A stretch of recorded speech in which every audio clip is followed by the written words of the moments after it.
Joel പ്രവാചകന്റെ പുസ്തകം 2-ാം അധ്യായം 13-ാം തിരുവചനം. നിങ്ങളുടെ ഹൃദയമാണ് വസ്ത്രമല്ല കീറേണ്ടത്, നിങ്ങളുടെ ദൈവമായ കർത്താവിലേക്ക് മടങ്ങുവിൻ. എന്തെന്നാൽ അവിടുന്ന് ഉദാരമതിയും കാരുണ്യവാനും ക്ഷമാശീലനും സ്നേഹസമ്പന്നനുമാണ്. ശിക്ഷ പിൻവലിക്കാൻ സദാ സന്നദ്ധനുമാണ് അവിടുന്ന്.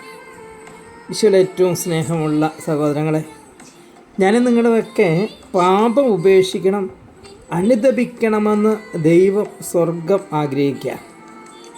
നമ്മൾ തുടർന്നു പോകുന്ന പല പാപങ്ങളും അശുദ്ധികളും തഴക്ക ദോഷങ്ങളുമൊക്കെ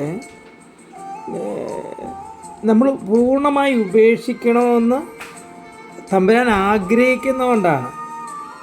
ദൈവം നമ്മളെ കാണാത്തത് കൊണ്ടല്ല, അല്ലെങ്കിൽ ദൈവം നമ്മളെ അറിയാത്തത് കൊണ്ടല്ല നമ്മളെ ശിക്ഷിക്കാത്തത്, മറിച്ച് നമ്മൾ അനുദപിക്കാൻ വേണ്ടി കാത്തിരിക്കുന്ന ദൈവമാണ് നമ്മുടെ ദൈവം. അതുകൊണ്ട് തന്നെ ദൈവം നമ്മോട് വലിയ കരുണ കാണിക്കുക, നമ്മളെ വീണ്ടും വീണ്ടും വീണ്ടും നമ്മളോട് ക്ഷമിച്ച് നമ്മളെ ഒത്തിരി സ്നേഹിക്കുന്ന ദൈവമാണ് നമ്മുടെ ദൈവം. ഇത് ഉപവാസത്തിൻ്റെയും നോമ്പിൻ്റെയൊക്കെ ഒരു കാലമാണല്ലോ.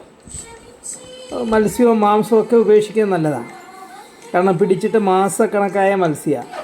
ചത്തതും കൊന്നതും ശവപ്പെട്ടിയിലും ഫ്രീസറിലും ഒക്കെ ഇരുന്ന് പഴകിയതൊക്കെ കഴിച്ച് ചീർത്ത നമ്മുടെ തടിയുണ്ടല്ലോ, കൊളസ്ട്രോളും കൂടി രോഗങ്ങളുമായി ഇതൊക്കെ ഒരു പക്ഷേ നമ്മൾ ഇതൊക്കെ ഉപേക്ഷിക്കുന്നതുകൊണ്ട് അതൊക്കെ കുറച്ച് കുറയാനും ഒക്കെ നല്ലതാണ്. പക്ഷേ വചനം ഓർമ്മിക്കുന്ന ദൈവത്തിൻ്റെ സ്വഭാവം നമുക്കുണ്ടോ എന്നുള്ളതാണ്.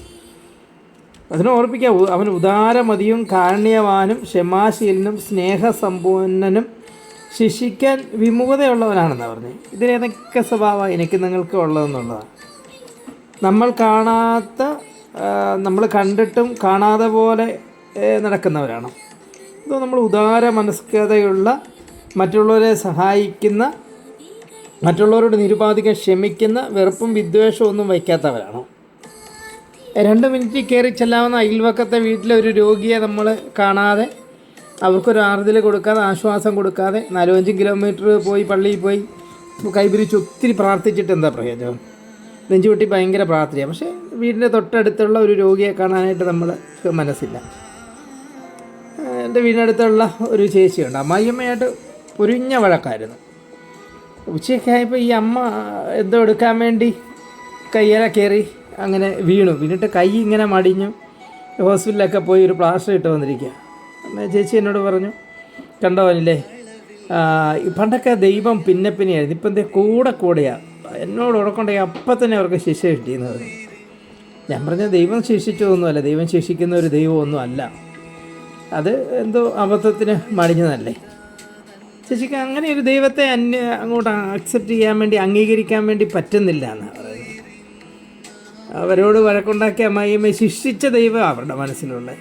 പ്രിയമുള്ളവരെ, വചനം നമ്മളെ ഓർപ്പിക്കുന്നുണ്ട്, അവൻ ശിക്ഷിക്കാൻ വിമുഖനാണ്, നമ്മളോട് ശിക്ഷ പിൻവലിക്കാൻ സദാസന്നദ്ധനാണെന്നാണ് പറയുന്നത്. ഒറ്റ കാരണങ്ങൾ കൊണ്ടാണ് നമ്മൾ അനുദപിക്കണമെന്നുള്ളത് കൊണ്ട്. നമുക്കതുകൊണ്ട് ദൈവത്തിൻ്റെ സ്വഭാവമുള്ള എല്ലാവരോടും നിരുപാധികം ക്ഷമിക്കുന്ന, ആരോടും മനസ്സിൽ വിദ്വേഷവും വെറുപ്പും ഒന്നും വെക്കാതെ ദൈവകൃപയിലായിരിക്കുന്ന മക്കളായിട്ട് നമുക്ക് മാറാം. നമുക്ക് പ്രാർത്ഥിക്കാം, ഈശോയെ, ഞാൻ ഒത്തിരി കുറവുകളുള്ളവരാണ്, ഞാൻ ഒത്തിരി പോരായ്മകളുള്ളൊരു വ്യക്തിയാണ്. എൻ്റെ ജീവിതത്തിൽ പലപ്പോഴും മറ്റുള്ളവർ ദേഷ്യവും വെറുപ്പും അസ്വസ്ഥതയൊക്കെ വെച്ചിട്ടുണ്ട്. പലപ്പോഴും ഞാൻ കരുണ കാണിക്കാതിരുന്നിട്ടുണ്ട്. കർത്താവേ, നിൻ്റെ സ്വഭാവം എനിക്ക് പലപ്പോഴും ഇല്ല, ഒരു കാരുണ്യവും ഇല്ല, ഉദാരതയില്ല, ക്ഷമിക്കാനും പറ്റുന്നില്ല. ഞാനെപ്പോഴും മറ്റുള്ളവരോട് വെറുപ്പും വിദ്വേഷവും മനസ്സിൽ വെച്ചുകൊണ്ടിരിക്കുന്നൊരു വ്യക്തിയാണ്. നീ എന്നോട് നിരുപാധികം ക്ഷമിക്കണം. ദൈവമേ, നിൻ്റെ സ്വഭാവത്തിൽ, നിൻ്റെ കൃപയിൽ, നിൻ്റെ സ്നേഹത്തിലായിരിക്കാൻ നീ എന്നെ അനുഗ്രഹിക്കണം. ആമേൻ. Praise the lord. ഹല്ലേലൂയ.